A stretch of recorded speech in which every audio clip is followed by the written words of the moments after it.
Good day, everyone. We are the Group 1, and our group is going to discuss the background of the study of literature. So, at the end of the lesson, the students will be able to first understand the history and the development of literature. Second, the student will be able to differentiate the meanings of literature and writing.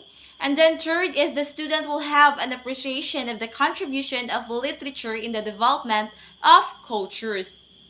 Let us first define what is literature. Literature, in its broadest sense, is any written work. Etymologically, the term derives from Latin letteratura or literatura, which means writing formed with letters. Although some definitions include spoken or sung text, more restrictively, it is writing that possesses literary merit. Literature can be classified according to whether it is fiction or non-fiction and whether it is poetry or prose.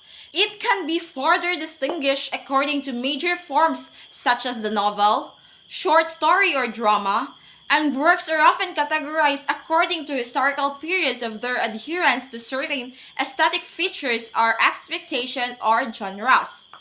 I view literature as a history or more like a background of a certain culture. I believe that every nation or country has its own literature. That's where their culture came from, and knowing one's literature means studying its heritage or, as I said, background. So it depicts different stories or bodies of written works. And literature gives us an insight as to how people coexist and have shared values, even though they have different kinds of upbringing. Literature may be classified according to a variety of systems, including language, national origin, historical period, genre, and subject matter. The term world literature is a translation of the German Worldweltliteratur, which was coined by Johann Wolfgang Goethe. So Johann Wolfgang von Goethe was a German poet, playwright, novelist, scientist, statesman, and critic. His works include plays, poetry, literature, and aesthetic criticism and treatises on botany, anatomy, and color. He is considered to be the greatest German literary figure of the modern era. Goethe was a prolific writer and is credited with beginning the literary movement known as Romanticism through the publication of his epistolary novel, which is called The Sorrows of Young Werther in 1774.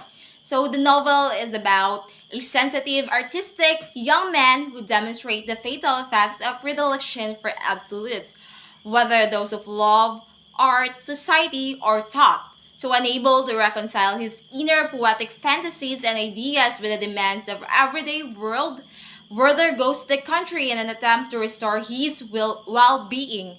There, he falls in love with Charlotte, the uncomplicated fiancée of a friend.